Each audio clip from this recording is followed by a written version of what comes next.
சாதாரண பயிர்களை விட வெட்டிவேர் விவசாயத்தில் ஒரு கலக்கும் விவசாயிகள். வேற லெவல் வருமானம். திருப்பத்தூரில் இருந்து திருப்பதிக்கு செல்லும் சிவனின் ஜடாமுடி என்று அழைக்கப்படும் வெட்டிவேர். தண்ணீர் பிரச்சனையிலும் விவசாயிகளை காப்பாற்றும் வெட்டிவேர். 90 நாளில் கையில் காசு, மண்ணெல்லாம் பொன்னாகும். வாசனை திரவியங்களுக்கும் பூக்கடைகளுக்கும் சிவபெருமானுக்கும் பெருமாளுக்கும் உகந்த வெட்டிவேர் விவசாயம் குறித்து பார்ப்போம் வாருங்கள்.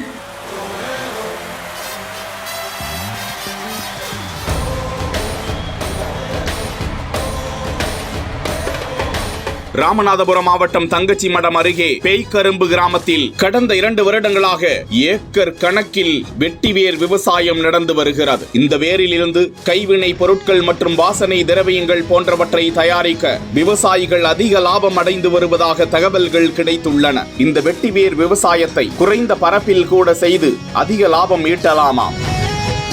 வெட்டிவேரின் பருவ காலம் 10 முதல் 12 மாதம் என்கிறார்கள். இதில் பயிரிட்ட நாளில் இருந்து 10 மாதம் கழித்து அதன் வேரினை பிரித்து எடுத்து மறுநடவு செய்து கொள்ளலாமாம். வறட்சியை தாங்கும் பயிர் என்றும் இதனை கூறுகிறார்கள். மண்ணின் தன்மைக்கு ஏற்ப தண்ணீர் விட்டாலே நன்கு செழித்து வரும் தாவரம். கடற்கரை ஓர மண்ணிலும் வெட்டிவேர் விவசாயம் நடக்கிறதாம். கைவினை கலைஞர்களுக்கு வாழ்வாதாரமாகவும் இந்த வெட்டிவேர் இருந்து வருகிறது. மாலைகள் செய்வது, கடவுளின் உருவங்கள் போன்ற கைவினை பொருட்களை செய்வது CIMAF சயின்ஸ் ரிசர்ச் சென்டர் மூலமாக அதன் எண்ணெயை பிரித்தெடுத்து வாசனை திரவியங்களும் தயாரிக்கின்றனர். பல மூலிகை தயாரிப்பிற்கும் நோய் எதிர்ப்பு சக்தியாகவும் இருந்து வருகிறது. அதனை தண்ணீரில் கொதிக்க வைத்து குடிப்பதன் மூலம் உடல் புத்துணர்வு அடையுமாம். இதன் மூலமாக ஏக்கருக்கு 1.5 லட்சம் லாபம் கிடைக்கிறது என்றும் விவசாயிகள் தகவலை தெரிவிக்கிறார்கள்.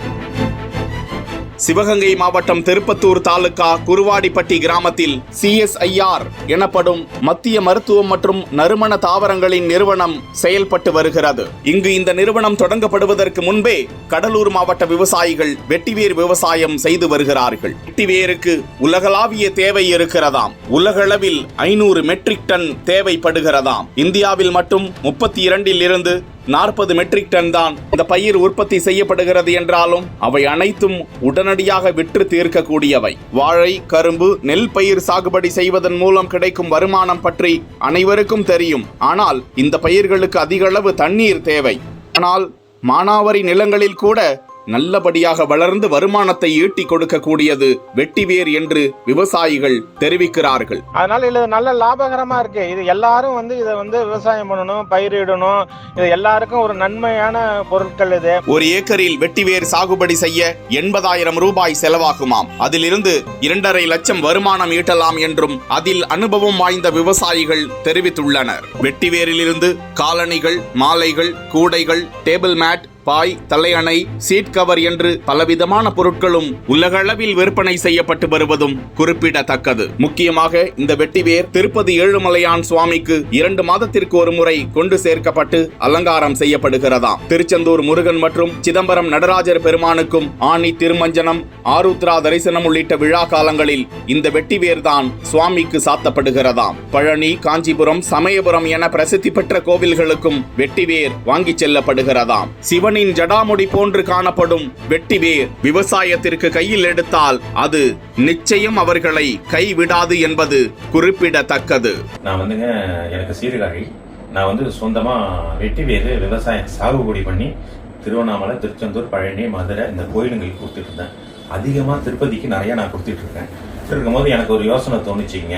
இதை ஏன் நம்ம மாலை கட்டி கோயிலுக்கு சாமிக்கு கொடுத்துட்டு இருக்கோம், எல்லாரும் வீட்டுக்கும் கொடுக்கணுமேனு எனக்கு தோணுச்சு. அதுக்கு பிறகு நான் யோசிச்சேன், இதுதான் ஒரிஜினல் வெட்டிவேர். இது விளாமச்சி வேர். இந்த வேர்கள் வெட்டிவேர் நான் விவசாயம் பண்ணிட்டு இருக்கேங்க. இது திருப்பதி கொடுத்துட்டு இருக்கிறேன். இந்த வீட்டுக்கு பூஜை ரூமுக்கும் நிலைக்கும் போடும்போது ஒரு தெய்வீகமான அந்த ஆற்றல் அந்த வீட்டுக்கு வருங்க. நீங்க அடையணுங்கிறது என்னோட விருப்பங்க.